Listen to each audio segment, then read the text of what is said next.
Ahí. Ahí está. Y lo vamos a poner en modo presentación. Ahí está. Bueno, sí, esta no empezaba así, pero bueno, les cuento.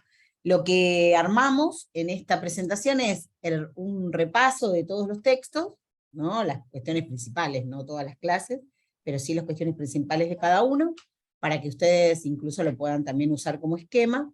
Y en la primera hoja decía repaso del 15, bueno, que el examen empezaba a las 18, el martes próximo, que creo que es 22, y terminaba, empezaba a las 18 y termina 19:15, más o menos, 19:30, es rápido, es rápido.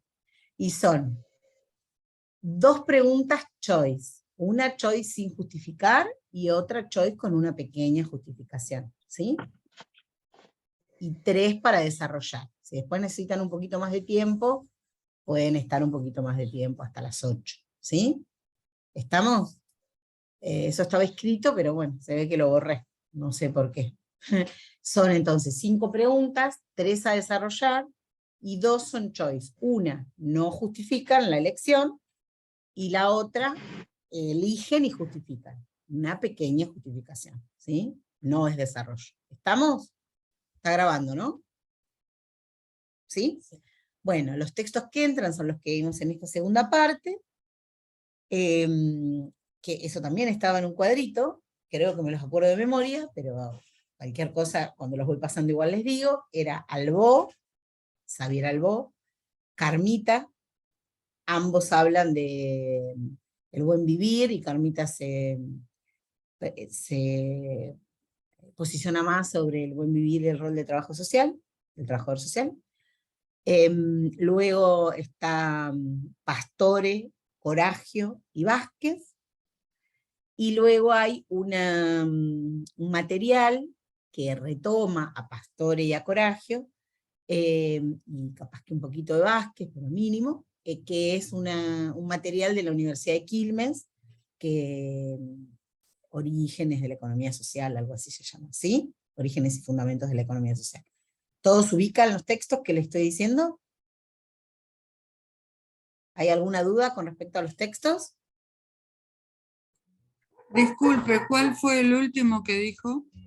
Orígenes de la Economía Social es un texto, algo así se llama el nombre, ahora si quieren se los digo exacto, en realidad es un material de la Universidad de Quilmes y de la de Moreno, en forma conjunta, que fue el de la última clase. No se ve mucho, pero debe ser ese, sí. Orígenes y Fundamentos de la Economía Social, ¿no?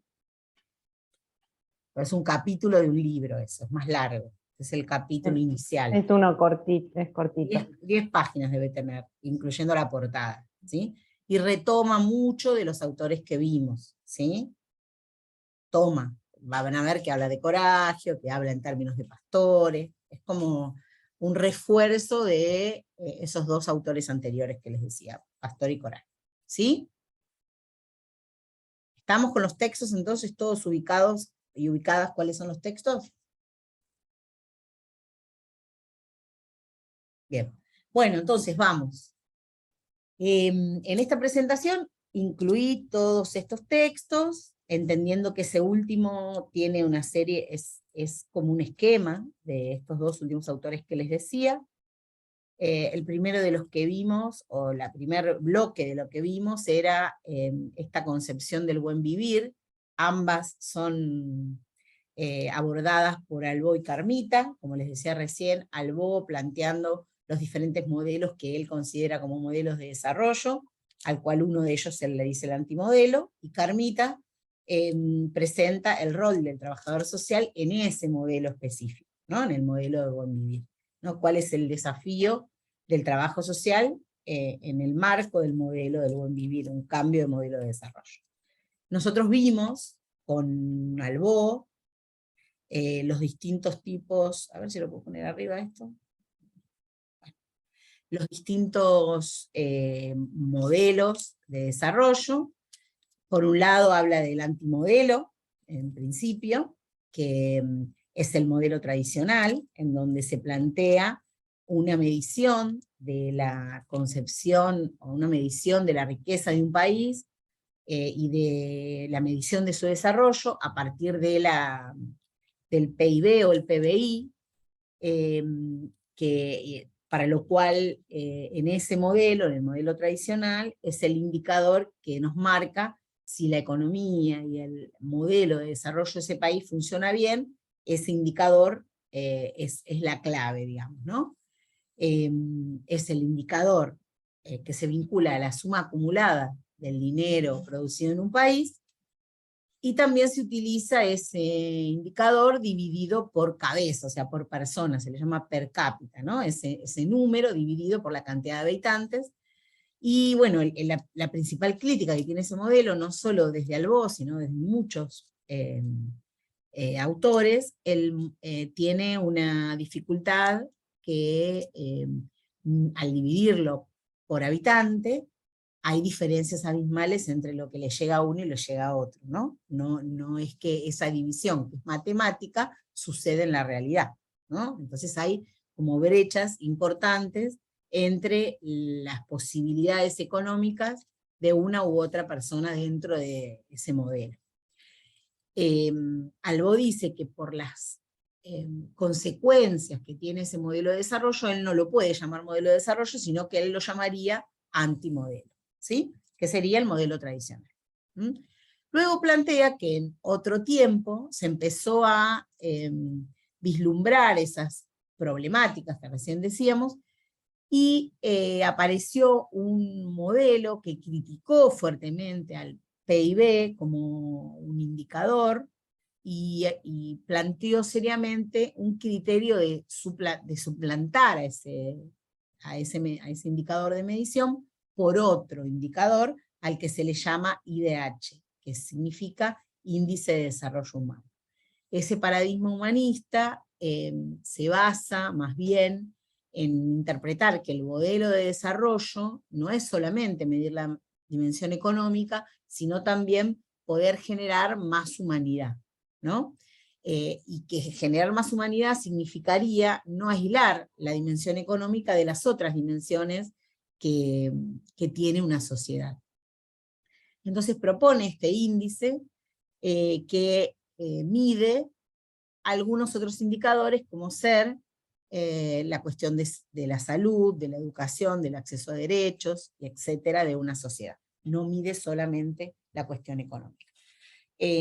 Bueno, Albó plantea que si bien este modelo es mucho más acertado que el antimodelo, no tiene en cuenta algunas otras cuestiones que él considera importante para la sociedad y para el bienestar de la sociedad, y el punto clave entre un modelo y otro, entre el paradigma humanista y el de la sostenibilidad, es el que el paradigma humanista está centrado en el hombre, y no plantea un vínculo y una coexistencia con la naturaleza. Entonces habla de un paradigma llamado el paradigma de la sostenibilidad, que tiene como premisa básica que más allá de que la cuestión económica en un país esté bien, si la tierra se nos muere, si el planeta, si las bases en donde se construye la vida no tiene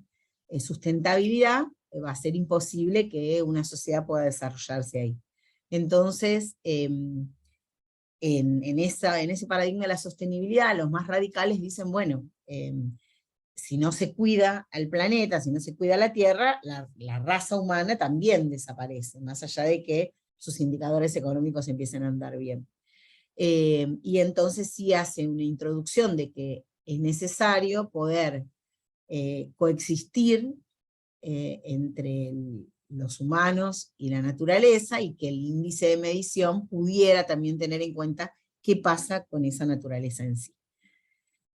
No hay un índice, hay varios índices que proponen medir desde el paradigma de la sostenibilidad. Albó no los presenta porque no se define por ninguno, pero sin embargo, el siguiente paradigma que él plantea, que es el paradigma de buen vivir, critica del paradigma de la sostenibilidad que es una visión utilitarista de la naturaleza, como diciendo, cuídala, porque si no la cuidas, te morís vos mismo, ¿no? Entonces, en el marco del buen vivir, lo que se plantea es en realidad una visión de reciprocidad, también con la naturaleza, entendiéndose parte de un mismo sistema, ¿no? No es que la naturaleza está al servicio del hombre, sino que son parte de un mismo sistema, de una misma cosmovisión, que coexisten en un mismo tiempo y espacio. Entonces, el paradigma del buen vivir, en el que en Aymara se dice suma camarasiña, habla de otros valores vinculados al desarrollo, que tienen que ver con ese sentido de la reciprocidad, que es el dar y recibir, sin esperar a cambio una retribución exacta de lo que he dado, sino que confías en que haciendo el bien al sistema, digamos, cuando vos requieras de ese sistema, va a estar disponible para vos, ¿no? No habla de una cuestión ni de solidaridad, ni de utilidad, sino más bien la palabra es reciprocidad. Bueno, en términos generales, ese es el planteo de Albó, ¿sí? Presenta esos modelos, y él separa en el modelo del buen vivir o buen convivir, ¿sí? ¿Estamos? ¿Bien hasta ahí? Sí, profe. Bien. Luego, él habla, bueno, esta decisión de pensar un modelo distinto, que sería llevarnos al reencuentro con el buen convivir. En ese marco él plantea que esto no es nuevo, sino que en otros momentos históricos se podía o se vislumbraba este modelo, y el planteo es, bueno, vivir bien en vez de vivir mejor, porque vivir mejor significa en la comparación con otro, ¿no?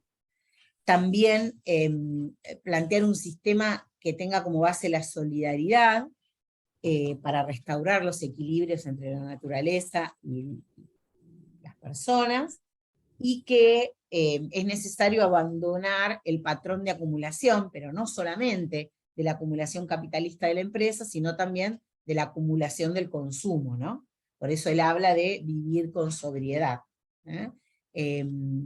Sin afanes de acumular ni atesorar, sino que vivir con lo necesario, ¿no?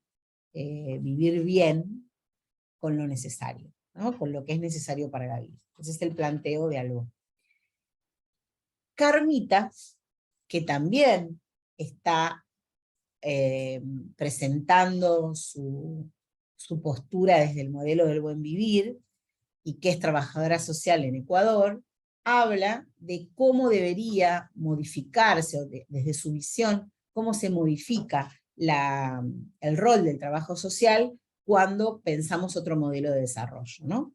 Entonces, lo primero que plantea es que en el rol del trabajo social siempre se vive para ella en una contradicción que está presente en el uso del modelo tradicional, entre la cobertura de las necesidades sociales y en la reconstrucción de las necesidades sociales. ¿Por qué dice esto ella?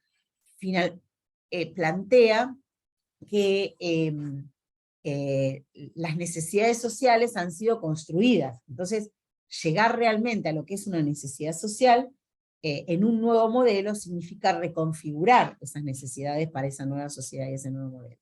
Entonces plantea, bueno, la cobertura se trata de la definición, se trata de dar respuestas a demandas surgidas de las personas, en general las personas con algún nivel de vulnerabilidad, y en la práctica del trabajo social deriva de las movilizaciones y las reivindicaciones de esas masas, de las necesidades sentidas en una sociedad a la cual el trabajo social, para ella, puede asistir o dar respuesta para cubrir esas demandas, ¿no? En cambio, en el planteo de la reconstrucción, hay un planteo que también puede ser contradictorio, porque podría dar lugar a ser articulador como control social, y un espacio que previene los conflictos y los disturbios que se podían dar en una sociedad, y entonces, muchas gracias, entonces podría alterar o profundizar la dominación existente, ¿no?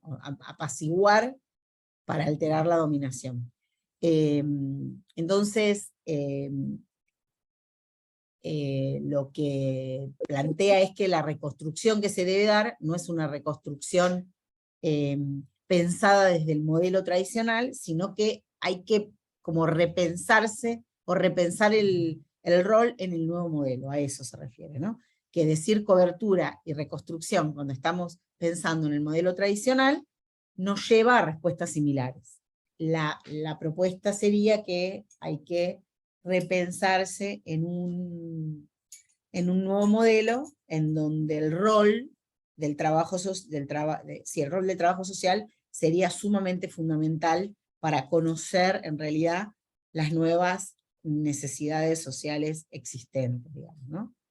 Que se configuren en ese modelo, que son desconocidas porque no se ha implementado, digamos, en su total esplendor, ¿no? Se han hecho parches en los distintos países, pero no se ha implementado un modelo con esas características, ¿sí?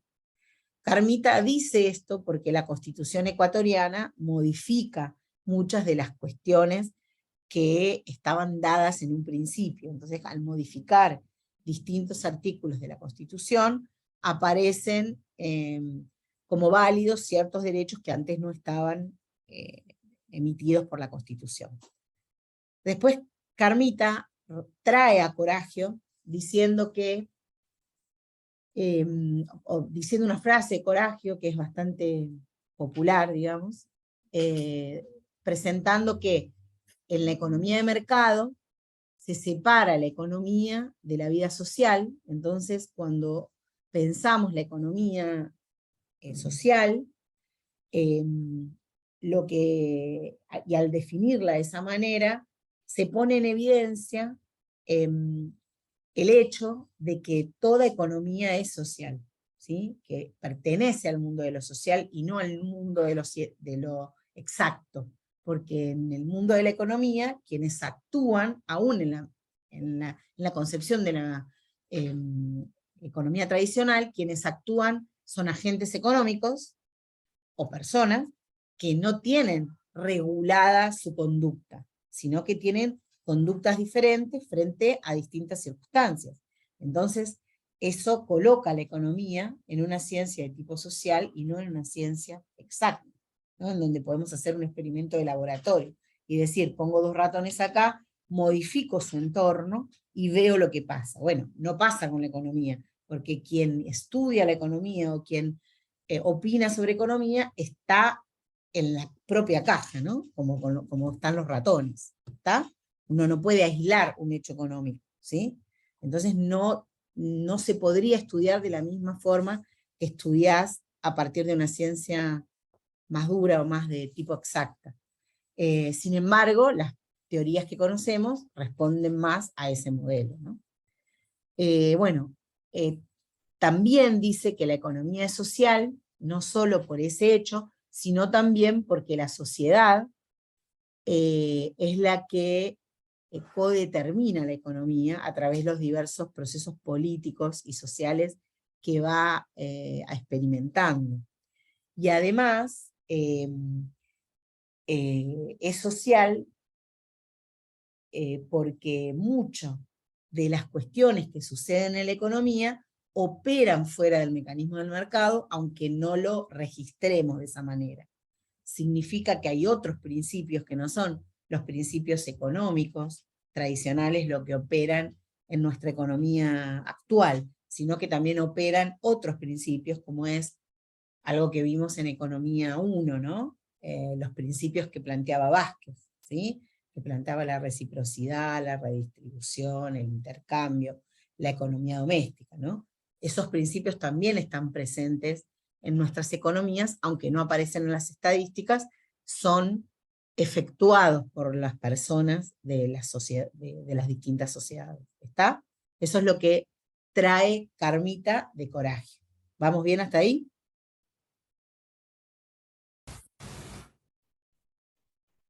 Bien. Y luego lo que nos dice es lo que está planteando la Constitución de Ecuador, que es enfatizar el carácter integral de los derechos, o busca poder presentar a los derechos como bueno, con un efecto integral, con un carácter integral, y que son interdependientes entre sí, y que no hay una jerarquía de derechos, sino que todos tienen que poder ser, tienen que poder estar presentes y estar a disposición de las personas, de los agentes económicos. Entonces los organiza de manera diferente. Dice, hay derechos del buen vivir, hay derechos de las personas, hay de las personas y grupos de atención prioritaria, perdón, hay derechos de las comunidades, pueblos y nacionalidades, hay derechos de participación, hay derechos de libertad, hay derechos de la naturaleza y derechos de protección. Adentro de eso va a describir cada uno de los derechos, ¿sí? Pero no estamos estudiando la Constitución ecuatoriana para estudiarnos todo eso.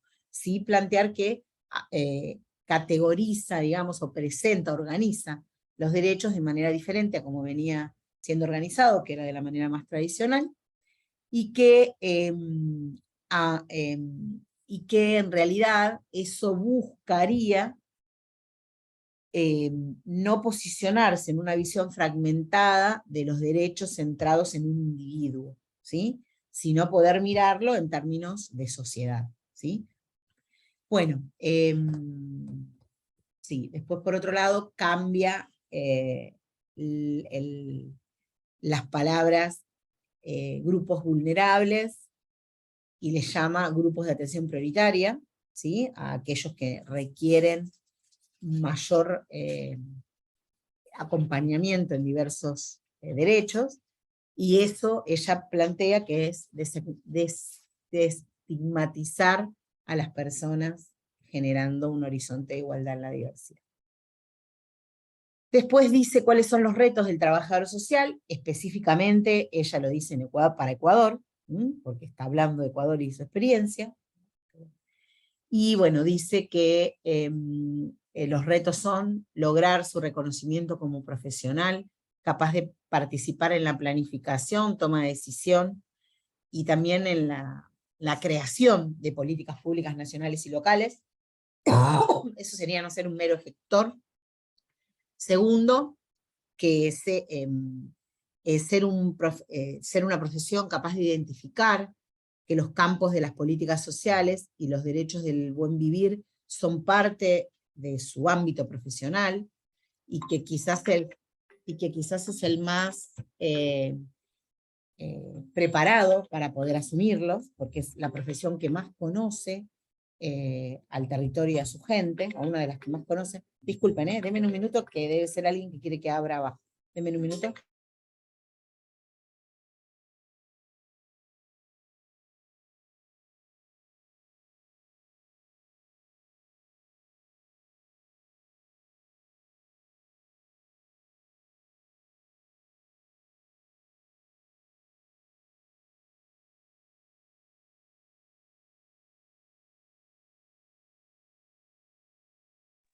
¿Me escuchan ahí?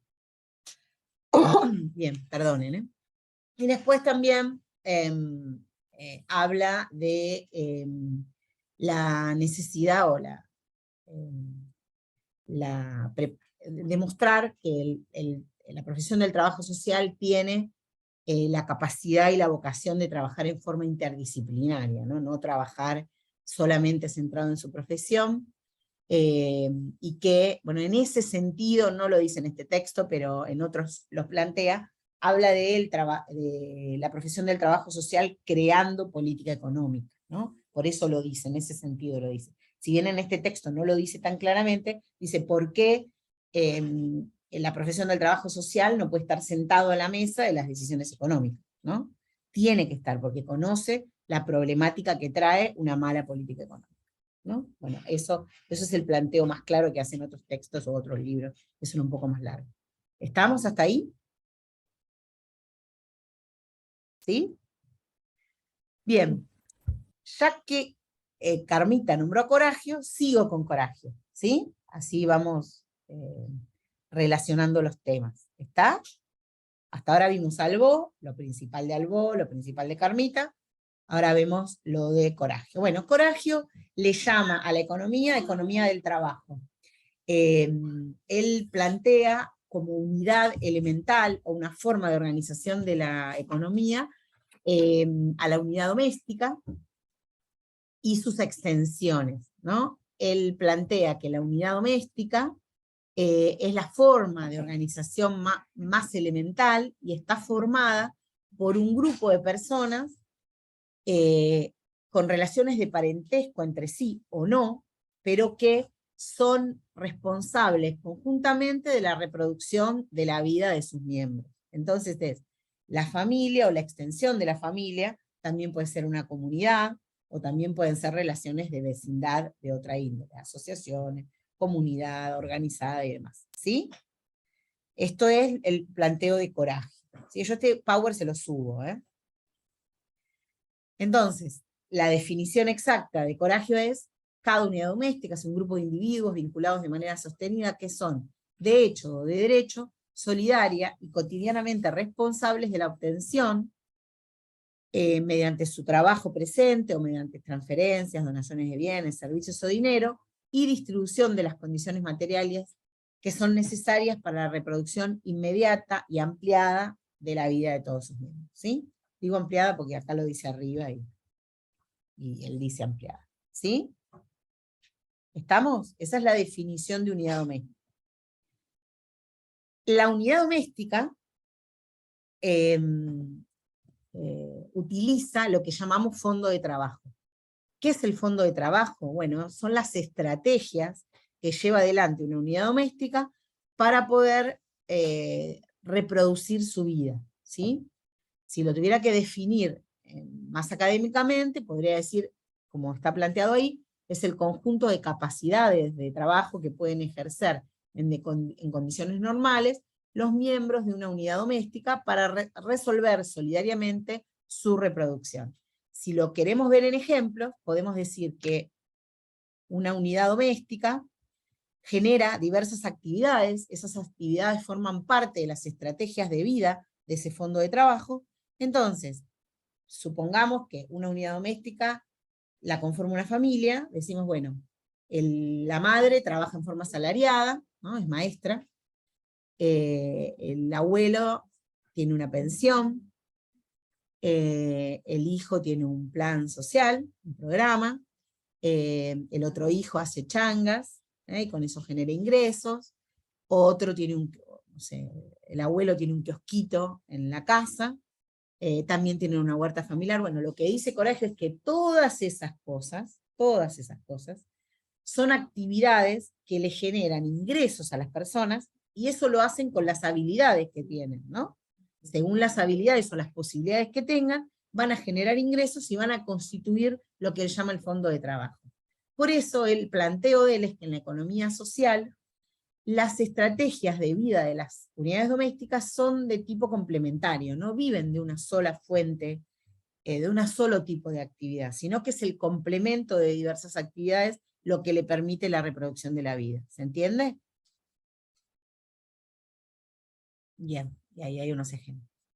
Entonces él hace una definición de lo que es la economía popular y dice que son estrategias para la reproducción de la vida de las unidades domésticas que pueden ser de generación de ingresos, sería como la venta de tu fuerza de trabajo por un salario, o generar distintas cosas y venderlas, un emprendimiento, o también tenés estrategias de cuidados para la reproducción de esa unidad doméstica, también tenés estrategias de producción para el autoconsumo, tenés una huerta, o te haces la mermelada vos mismo, o no sé, diferentes cosas, y lo hacen a partir de sus saberes y capacidades, que es lo que conforman ese fondo de trabajo, ¿sí? Entonces podríamos decir que esas unidades domésticas se reproducen gracias o a partir de una variedad de iniciativas y que se extienden hacia diferentes formas de organización. Y no hay una unidad doméstica que sea igual que otra, porque tienen estrategias diferentes, ¿sí? Y les generan diferentes ingresos a partir de sus diferentes habilidades o capacidades o fortalezas, ¿sí? ¿Estamos? Coragio tiene la visión de que en la economía real existen tres grandes sectores: la economía empresarial capitalista, la economía pública estatal y la economía social, ¿sí?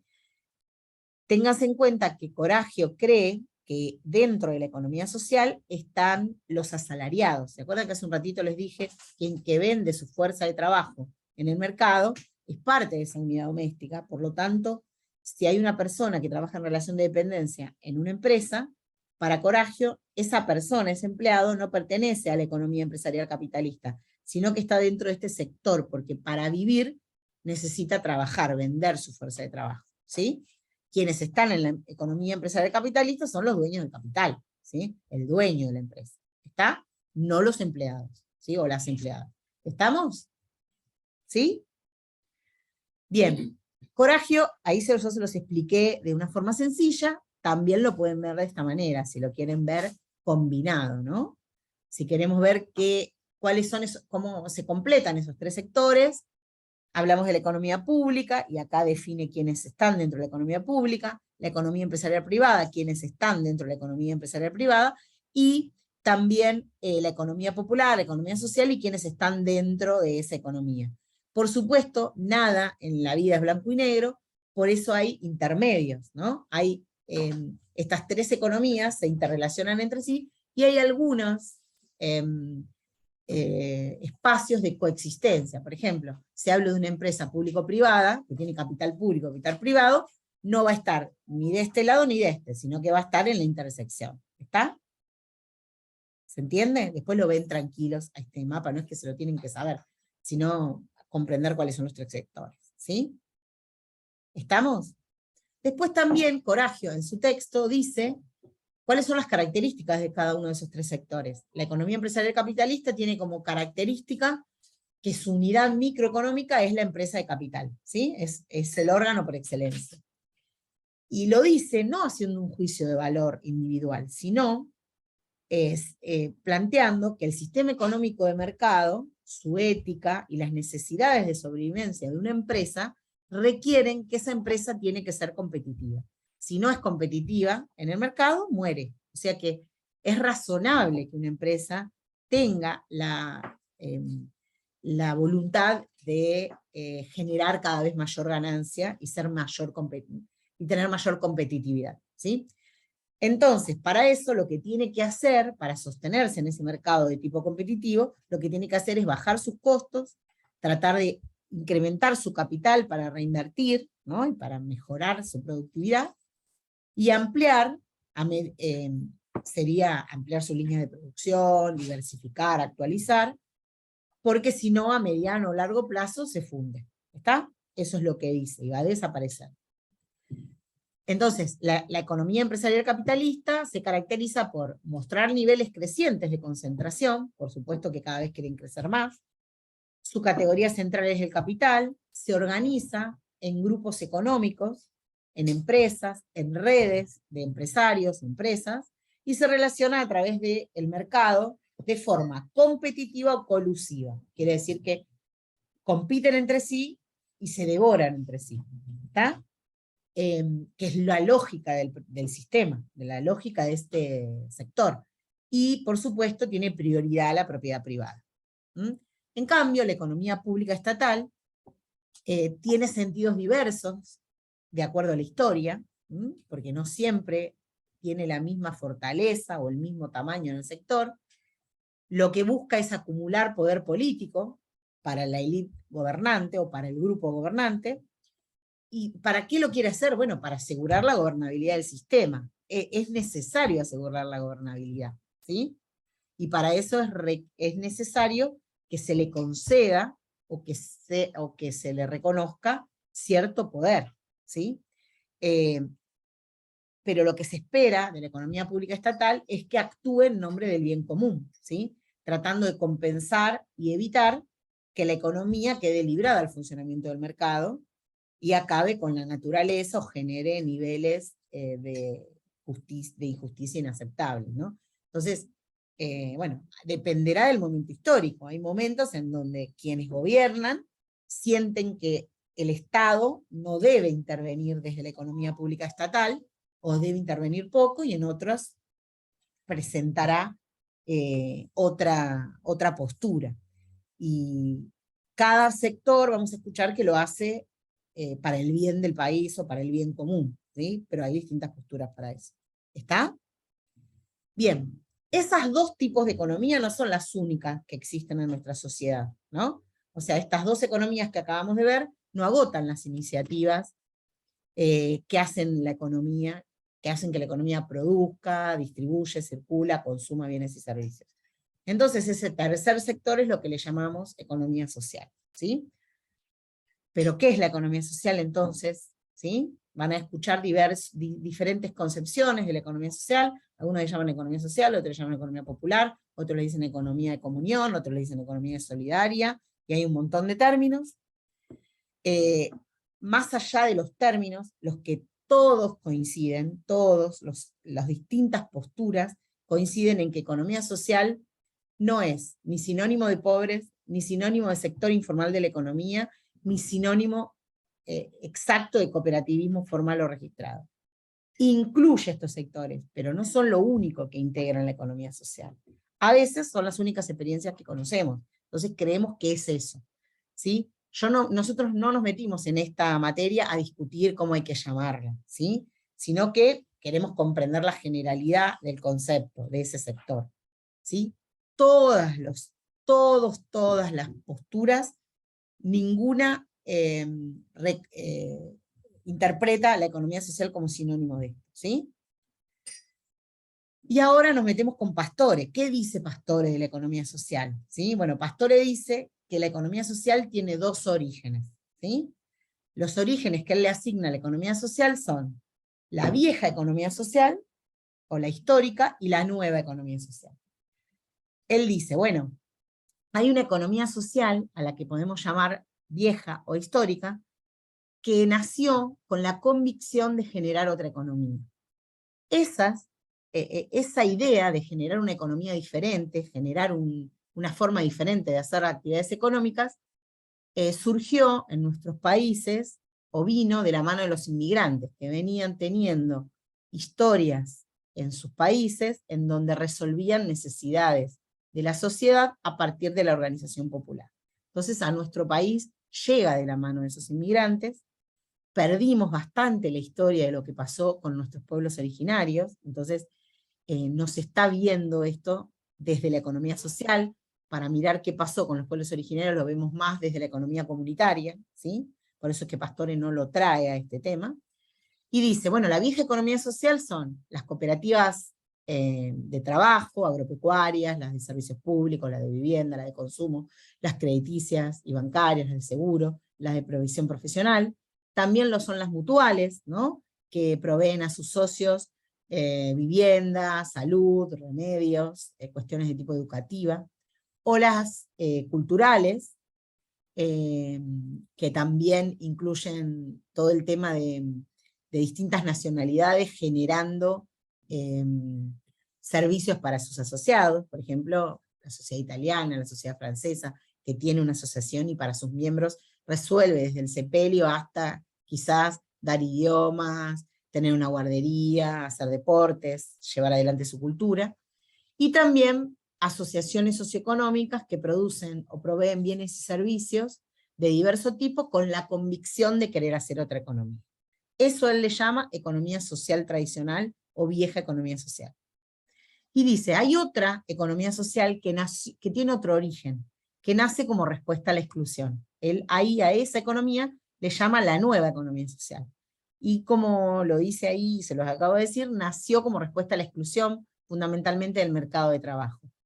¿Quiénes son esas experiencias? Bueno, son aquellas, las empresas recuperadas, las nuevas cooperativas de trabajo, los emprendimientos asociativos de la economía popular, las ferias locales, las ferias francas, el trueque, los mercados de moneda social, las experiencias de finanzas solidarias, de microcrédito, de fondos rotatorios, y también iniciativas económicas de tipo comunitarias, empresas sociales, emprendimientos socioculturales, redes de ayuda mutua, que nacen no necesariamente queriendo hacer una economía distinta, sino con el fin de superar la exclusión que han tenido de diversas temáticas. ¿Está? O sea, que él dice, todo esto es economía social, nada más que surgió o nació con objetivos diferentes, o en momentos diferentes. ¿Estamos? ¿Se entendió? Y Pastore agrega que hay 3 dimensiones que tiene la economía social, esas dimensiones, y para estudiar o para pensar en un caso, uno tiene que poder mirar las dimensiones que la economía social presenta. Presenta una dimensión social al que él la llama trayectoria empírica, una dimensión de trayectoria empírica, ahí está, que es la experiencia concreta. Yo puedo mirar qué pasa en esa experiencia concretamente, qué finalidad social la une, que en general va a ser la reproducción de la vida de sus integrantes, y que van a tener diversas formas de gestión, que puede ser asociativa, democrática o no, ¿sí? Pero también la economía social tiene una dimensión que no es empírica, sino que es política, ¿no? Que significa pensar un proyecto de sociedad diferente, en donde la economía social se ha reconocido como un actor económico pleno, ¿no? Como un trabajador pleno, con los mismos derechos y obligaciones que tendría un trabajador tradicional. Y eso, entonces, la idea de trabajar la dimensión política de la economía social es tener la capacidad de transformar y democratizar la economía, profundizando la idea de la solidaridad sistémica, que sería que otros no vuelvan a padecer ese sistema de exclusión que se ha padecido, ¿sí? Y por último, otra dimensión que tiene la economía social es la dimensión simbólica, que es la forma de significar o de conceptualizar las prácticas concretas de las personas, y poder darle valor efectivamente a la reproducción de la vida y a las relaciones sociales en vez de el argumento económico, digamos. Ahí sería la dimensión simbólica, ¿no? ¿Por qué se hace todo eso? No se hace todo eso solamente para que quienes trabajen en la economía social tengan mayor ingreso. Solo eso no nos transforma como sociedad, ¿sí? Porque si no es una réplica del mismo sistema que lo excluyó, ¿se entiende? Si yo busco acompañar un emprendimiento que tenga las mismas bases que tiene el sistema capitalista, bueno, en algún momento se lo va a devorar el sistema, porque va a ser el más débil del eslabón. ¿Se entiende? Bien. Y ahí lo podemos relacionar con Vázquez, ¿sí? Que Vázquez plantea, además de hacer una introducción, que yo la fui diciendo en distintas partes, ¿sí? De qué pasó con nuestros sistemas de desarrollo, él dice que hay 5 tipos organizacionales para lo cual puede tipificar o clasificar a la economía social.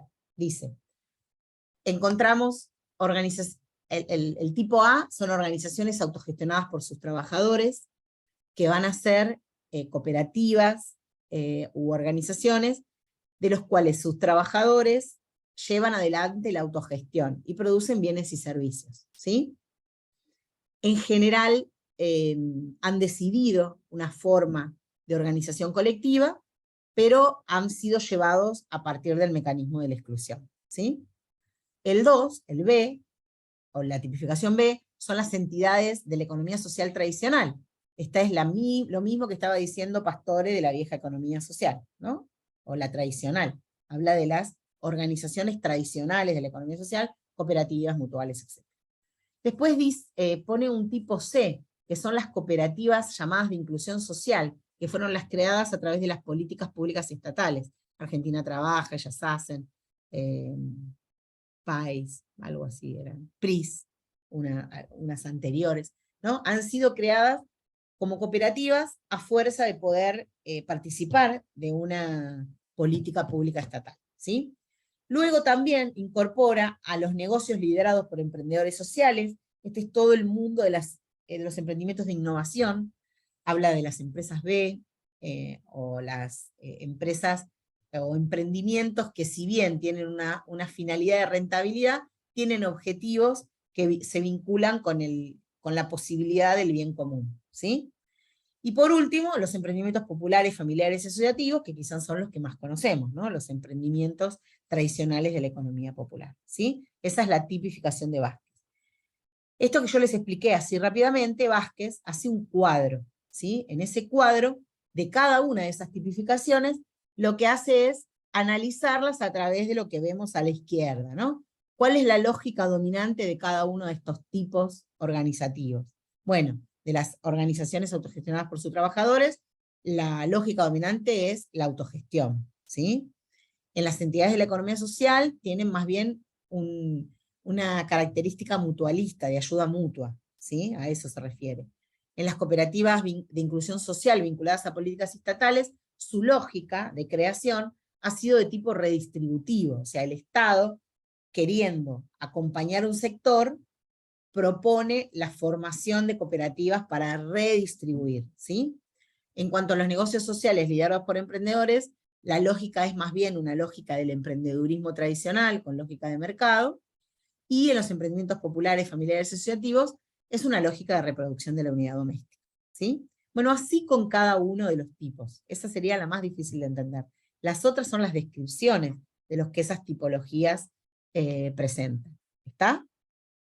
¿Sí? Esas son las 5 cosas que solamente esbozaron con Cris, que no habían terminado de ver, ¿sí? Que ahí yo se las expliqué a cada una sintéticamente, pero este cuadro resume todo lo que él plantea y cómo las analiza, ¿sí?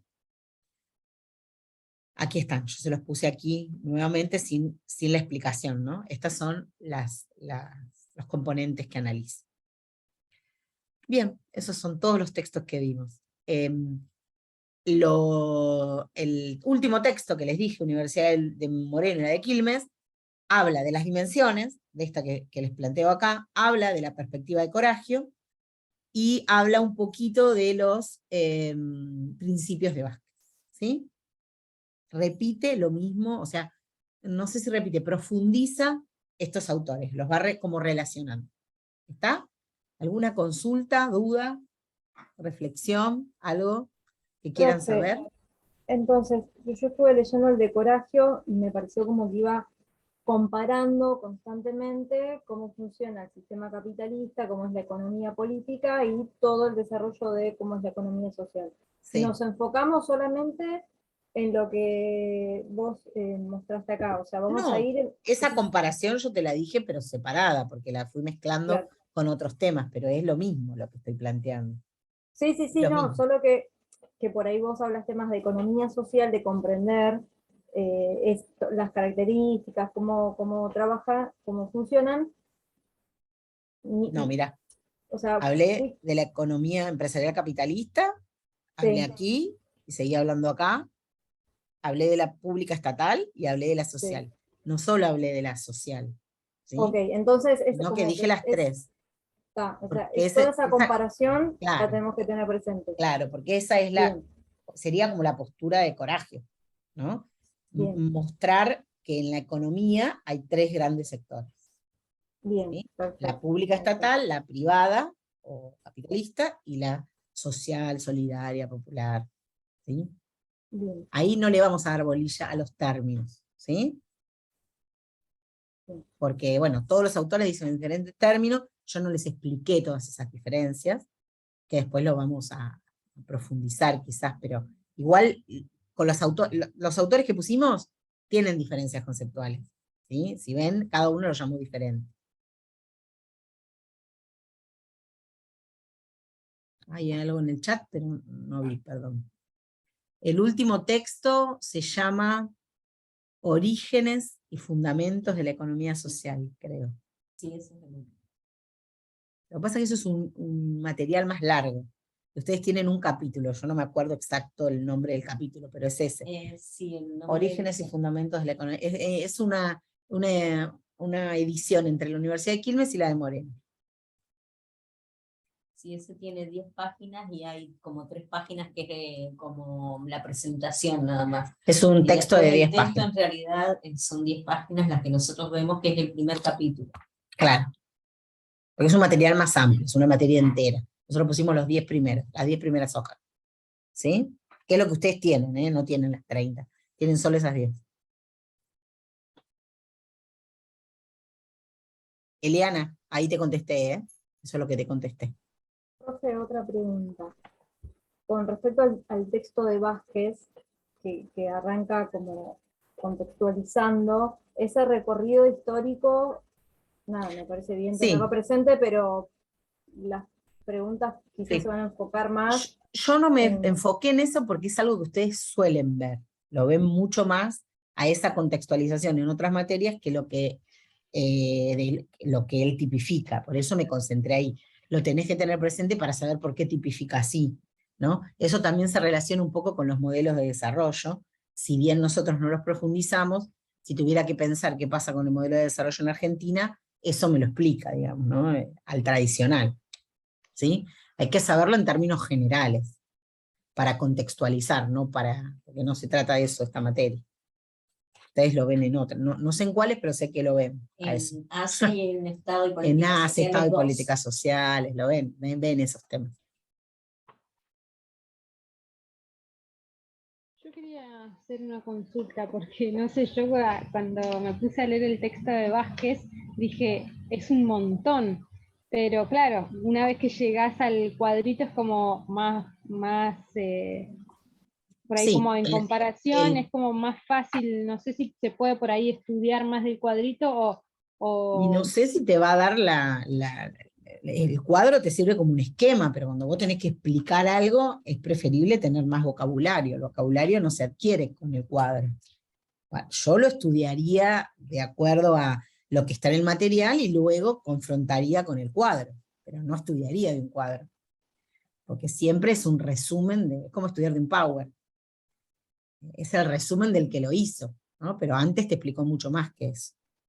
Sí, sí, por eso es como bastante más todo lo que desarrollan a lo largo del texto. Sí. Pero bueno, por ahí centrarnos más en eso, tener en cuenta como que eso no podemos como dejarlo pasar, o sea, sí o sí en eso y bueno, y después por ahí profundizar en...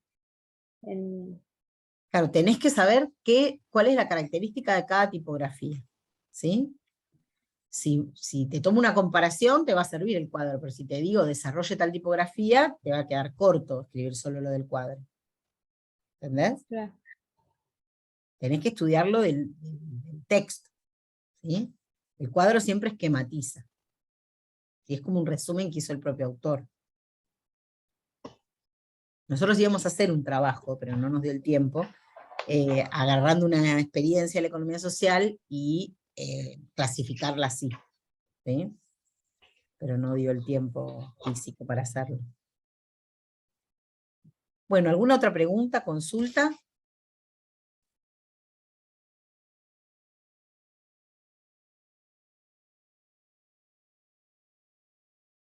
Bueno, recuerden llevar el certificado